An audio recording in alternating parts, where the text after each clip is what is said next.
وسلم. إنك أنت العليم الحكيم. أشهد أن لا إله إلا أنت أستغفرك وأتوب إليك. أستغفر الله أستغفر الله الذي لا إله إلا هو الحي القيوم وأتوب إليه. رب زدني علما رب اشرح لي صدري ويسر لي أمري واحلل عقدة من لساني يفقهوا قولي. يا رب صل وسلم دائما أبدا على حبيبك خير الخلق كلهم وآله وصحبه أجمعين. صل على سيدنا. أعوذ بالله من الشيطان الرجيم. بسم الله الرحمن الرحيم. الحمد لله رب العالمين الرحمن الرحيم مالك يوم الدين إياك نعبد وإياك نستعين اهدنا الصراط المستقيم صراط الذين أنعمت عليهم غير المغضوب عليهم ولا الضالين.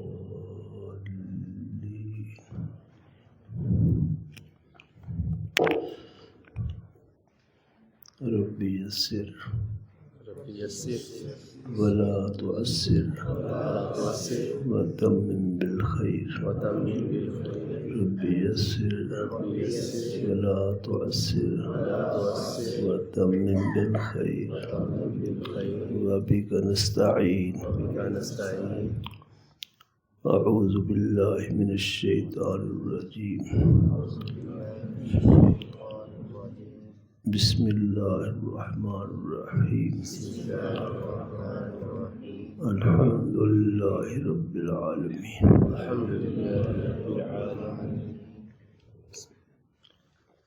اللہ پاک اس آغاز کو قبول فرمائے. آمین. اس کے پڑھنے پڑھانے کے عمل کو اللہ پاک ہمارے لیے فضل و کرم کے ساتھ آسان فرمائے. تکمیل کی توفیق عطا فرمائے. یہ کلام الہی ہے. آسمانوں سے انسانوں اور جنات کی ہدایت کے لیے اللہ پاک نے کتابیں صحائف نازل فرمائے. انبیاء علیہ السلام کا سلسلہ جاری فرمایا.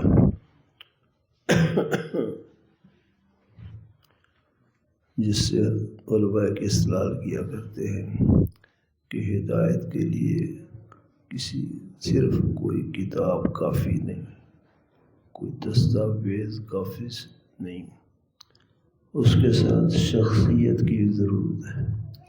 جیسے اللہ پاک نے اپنی کتابوں کے ساتھ ساتھ اپنے نبیوں کو رسولوں کو بھیجا علیہ السلام. آسمانوں سے نازل ہونے والی کتابیں اور صحیفے ان کی تعداد 104 ہے. 104 کتابیں اور صحیفے نازل ہوئے. سب سے آخر میں قرآن حکیم نازل ہوا. سب سے آخری پیغمبر پر نازل ہوا صلی اللہ علیہ وسلم. لیکن ایک بات یاد رکھنے کی ہے کہ کلام الہی جسے کہتے ہیں کہ یہ اللہ کی کلام ہے، وہ صرف قرآن حکیم ہے. باقی کتابیں آسمانوں سے اتری ہیں، صحیفے نازل ہوئے ہیں، لیکن وہ کلام الہی نہیں. کلام الہی اللہ کی کلام صرف یہ ہے. اس لیے ان تمام صحائف اور کتابوں میں سے جس کی حفاظت کا اللہ نے وعدہ کیا ہے وہ قرآن حکیم، اس لیے کہ اللہ کی کلام ہے.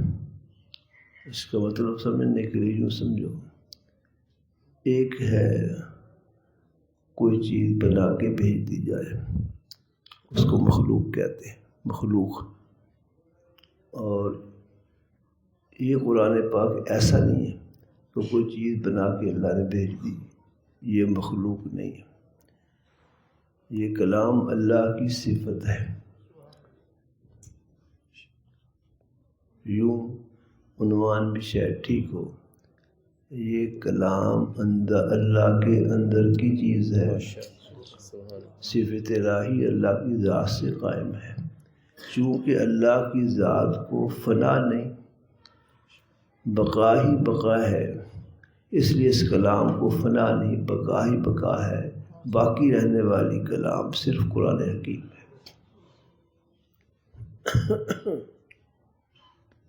قرآن حکیم کے اسماء کے بارے میں علامہ ابوالمعالی نے لکھا ہے کہ قرآن پاک کے 55 نام ہیں۔ 55 سمجھتے ہو؟ 55 ساڑھی پنجابی سے قرآن پاک دے 55 نام ہیں۔ صاحب اتقان نے بھی 55 شمار کیے، لیکن صحیح بات یہ ہے قرآن پاک کے صرف 5 نام ہیں، باقی وہ جو شمار کیے گئے وہ صفات ہیں۔ قرآن پاک کی صفات کو اسماء کہہ کے 55 بنائے گئے ہیں۔ حقیقت میں قرآن پاک کے صرف 5 نام ہیں۔ ایک نام تو بہت مشہور جو آپ کے سامنے القرآن، دوسرا الفرقان، تیسرا الکتاب، چوتھا التنزیل، پانچواں الذکر۔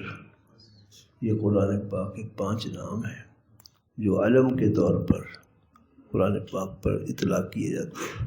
القرآن، الفرقان، التنزیل، الکتاب اور الذکر۔ یہ الفلام کے ساتھ میں نے بیان کر دیے، قرآن، فرقان، تنزیل، ذکر، کتاب اور 5 ہی ہو گئے۔ 5 نام ہے قرآن پاک۔ قرآن پاک کے علوم بے شمار ہیں، بے شمار علوم ہے قرآن پاک۔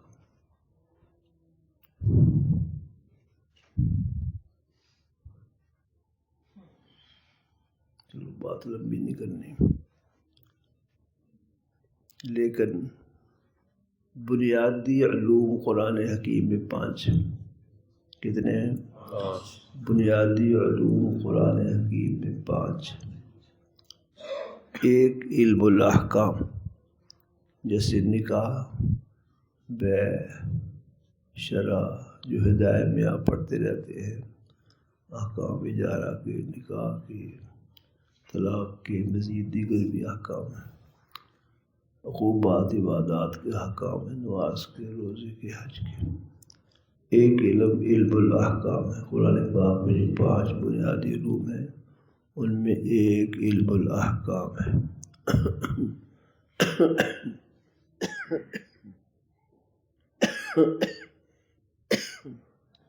اور ایک تذکیر بآلاء اللہ علم ہے، تذکیر بآلاء اللہ، اللہ کی نعمتوں کے ساتھ نصیحت کرنا۔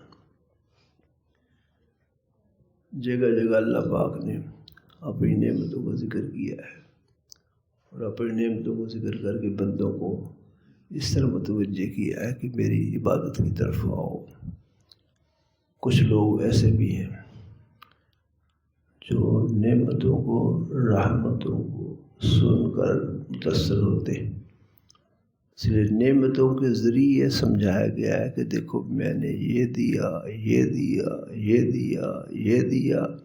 اس صحیح انسان کے دل میں احسان شناسی ہو تو خود انسان محسن کی طرف متوجہ ہو جاتا ہے۔ اس کو تذکیر بآلاء اللہ کہتے ہیں۔ سیدنا امام شافعی رحمۃ اللہ علیہ، جو 4 اماموں میں سے ایک امام ہیں، انہوں نے 20 سال اللہ کی نعمتوں کو، رحمتوں کو بیان کیا۔ 20 سال واز کیا، اللہ کی نعمتیں اور رحمتیں بیان فرمائیں،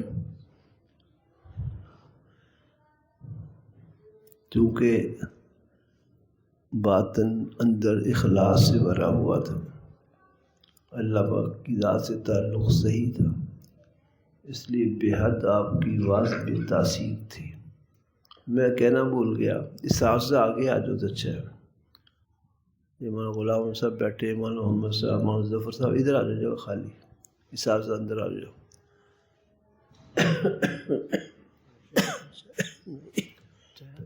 کیا کیا تھا؟ آ جاؤ آ جاؤ آرام سے۔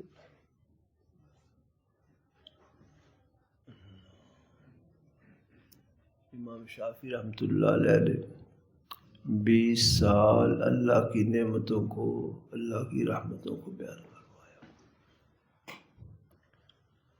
اندر چونکہ بنا ہوا تھا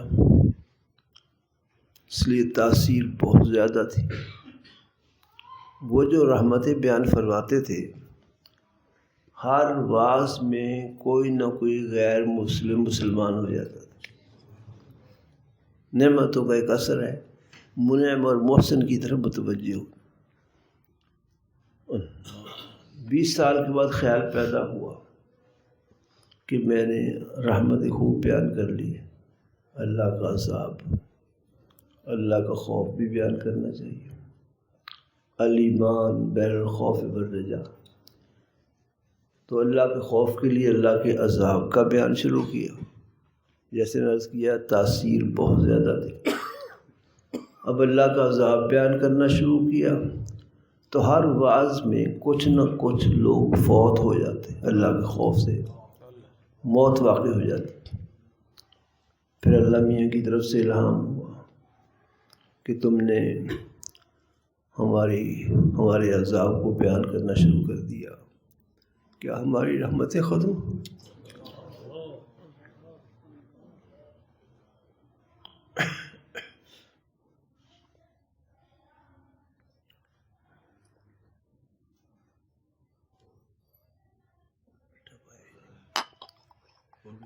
پوڑی ڈال دیں، پوڑیا۔ یہ الہام ہوا امام شافعی رحمۃ اللہ کی طرف سے، محمد بن ادریس، آپ نے ہمارے عذاب کو بیان کرنا شروع کر دیا، کیا ہماری رحمتیں ختم ہو گئی؟ پھر ساری زندگی اللہ کی رحمتوں کو بیان کیا، ساری زندگی رحمتوں کو صرف بیان کیا، اللہ ایسے رحیم، ایسے کریم، ایسے احسان، یہ ان کی نعمت ہے، یہ اس نے دیا۔ تو وہی تاثیر تھی، ہر مجلس میں کچھ نہ کچھ غیر مسلم مسلمان ہو جاتے تھے۔ اللہ رحمۃ اللہ پہ نازل فرمائے۔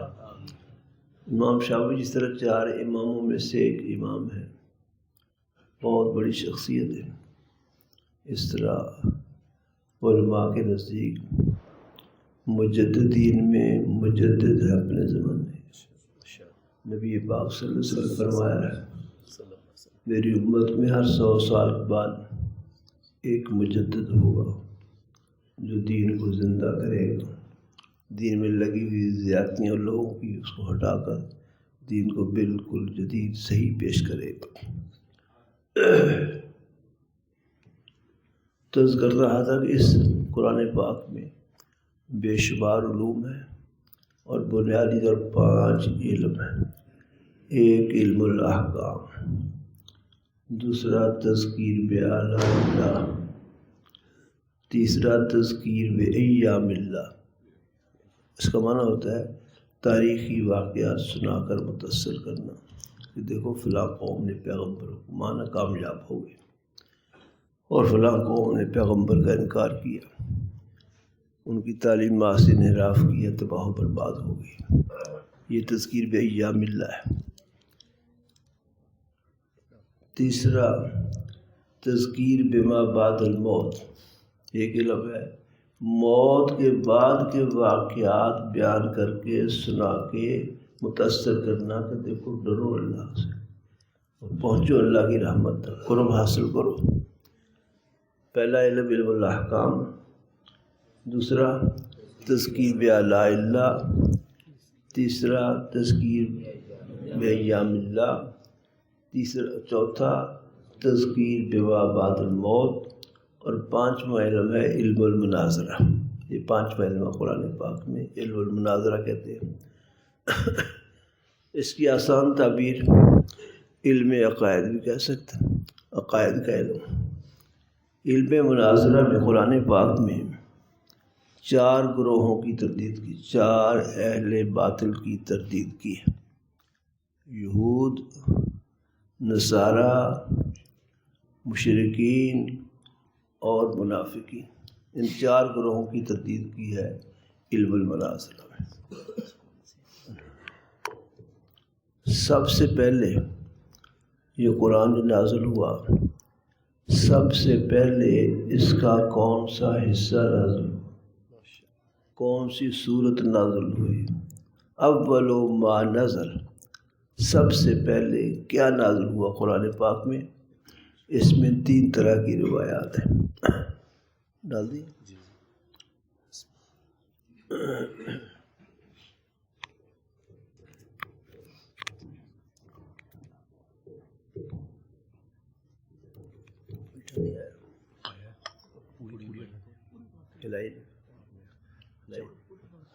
ہلائی نہیں، تاثیر پیدا کرنے کی کچھ اور کرنا پڑتا۔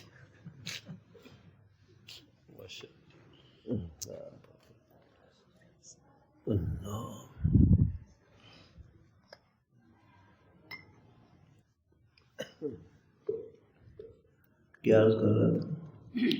اول ما نازل، پہلے سب سے پہلے کیا چیز نازل ہوئی قرآن پاک کی؟ کون سی صورت نازل ہوئی یا کون سی آیت نازل ہوئی؟ اس میں 3 طرح کی روایات ہیں۔ ایک روایت یہ ہے کہ سب سے پہلے سورہ علق کی پہلی 5 آیات نازل ہوئی۔ وہ جو غار حرا میں پہلی دفعہ جبریل علیہ السلام آئے تھے تو انہوں نے حضور اقدس صلی اللہ علیہ وسلم کو سنائی تھی جو اقرا کی علم کیا کہتا ہوں سورۃ کا علق، سورہ علق کی پہلی 5 آیات نازل ہوئی۔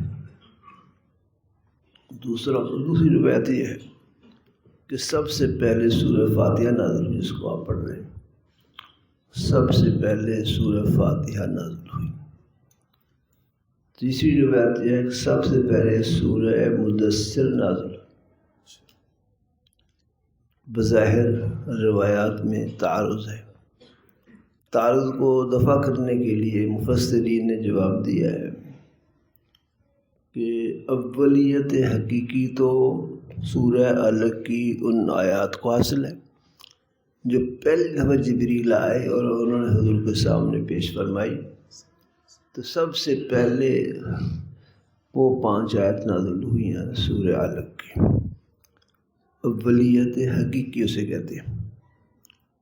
اور یہ 2 مدثر اور فاتحہ ہے، ان میں اولیت ہے لیکن حقیقی اتنی، اس کو اولیت اضافی بولتے ہیں۔ اس اعتبار سے سورہ فاتحہ اول ہے۔